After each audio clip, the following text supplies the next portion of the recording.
నమస్తే అండి. నేను మీ doctor Abhinay Rajarao, consultant gastroenterologist, Abhinay gastro and liver care, Hanamkonda. మనం చేస్తున్న ఈ గ్యాస్ట్రోఇంటెస్టైనల్ క్యాన్సర్స్లో ఇవాళ మనం మాట్లాడుకోబోయే cancer pancreatic cancer.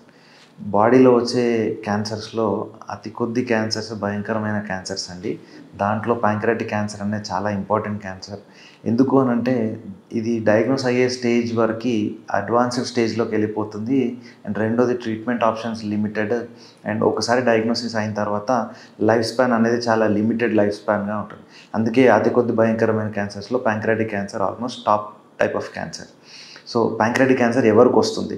55 years age దాటిన వాళ్ళకి, షుగర్ ఉన్న వాళ్ళకి, బాగా ఒబేసిటీ ఉన్న వాళ్ళకి, ఎక్కువ స్మోకింగ్ చేసే వాళ్ళకి, క్రానిక్ ప్యాంక్రియాటైటిస్ ఉన్న వాళ్ళకి, ఆల్కహాల్ ఎక్కువగా తాగే వాళ్ళకి, జెనెటికల్ సిండ్రోమ్స్ ఉంటాయి. అట్లాంటి వాళ్ళకి ప్యాంక్రియాటిక్ క్యాన్సర్ వచ్చే ఛాన్సెస్ ఉంటుంది.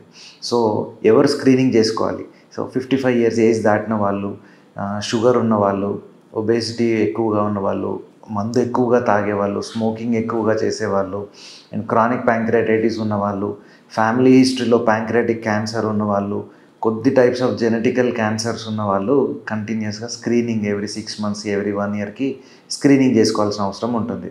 ఒకవేళ ప్యాంక్రియాటిక్ క్యాన్సర్ కనుక ఉన్నట్టయితే ఎటువంటి లక్షణాలు ఉంటాయి? ప్యాంక్రియాటిక్ క్యాన్సర్ కనుక ఉన్నట్టయితే ఆకలి మందగించడము, బరువు తగ్గడము, షుగర్ ఇంతకుముందు కంట్రోల్లో ఉన్న షుగర్ సడన్గా షుగర్ కంట్రోల్ పోవడము, ఎక్కువ హెచ్చు తగ్గులు అవ్వడము, దాని తర్వాత సడన్గా పెయిన్ ఎక్కువగా రావడం, జాండీస్ రావడం. ప్యాంక్రియాటిక్ క్యాన్సర్లో జాండీస్ రావడం అనేది మేజర్ సైన్ అండి. సో ఇట్లాంటి లక్షణాలు ఉన్నట్టు కనుక అయితే మనం ప్యాంక్రియాటిక్ క్యాన్సర్కి స్క్రీన్ చేసుకోవాల్సిన అవసరం ఉంటుంది. స్క్రీనింగ్కి ఎటువంటి టెస్టులు ఉంటాయి? ఏ విధంగా స్క్రీనింగ్ చేసుకోవాలి?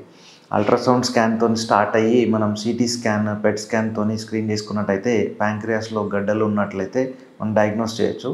గడ్డ ఏ పార్ట్ ఆఫ్ ద ప్యాంక్రియాస్లో ఉంది, ఏ సైజులో ఉంది అన్న దాన్ని బట్టి దాని ప్రోగ్నోసిస్ డిపెండ్ అయి ఉంటుంది. ట్రీట్మెంట్ ఆప్షన్స్ ఉన్నాయండి, కాకపోతే ఎర్లీ స్టేజ్లో డయాగ్నోస్ చేయడం చాలా ఇంపార్టెంట్. సర్జరీ ఒకవేళ ఎర్లీ స్టేజ్లో కనుక డయాగ్నోస్ అయితే సర్జరీ చేస్తే కంప్లీట్ క్యూర్ ఎక్స్పెక్ట్ చేయొచ్చు. సైజ్ కనుక పెరిగినట్టయితే, స్టేజ్ కనుక కొంచెం అడ్వాన్స్డ్ స్టేజ్లోకి వెళ్ళినట్టయితే కనుక మనకి ట్రీట్మెంట్ ఆప్షన్స్ లిమిటెడ్గా ఉంటాయి. అండ్ రెండోది పాలియేటివ్ కేరే major part of the treatment అయిపోతుంది. ఎందుకు అనంటే లైఫ్ స్పాన్ అనేది very limited in pancreatic cancer. So family హిస్టరీలో ఫాదర్కి కానీ ఇంకా ఎవరికైనా ప్యాంక్రియాటిక్ క్యాన్సర్ కనుక ఉన్నట్టయితే, లేదు అనంటే క్రానిక్ ప్యాంక్రియాటైటిస్ కనుక ఉన్నట్టయితే కంటిన్యూస్గా స్క్రీన్ చేసుకోవడం చాలా ఇంపార్టెంట్. స్మోకింగ్, ఆల్కహాల్ కంప్లీట్గా బంద్ చేయడం చాలా ఇంపార్టెంట్.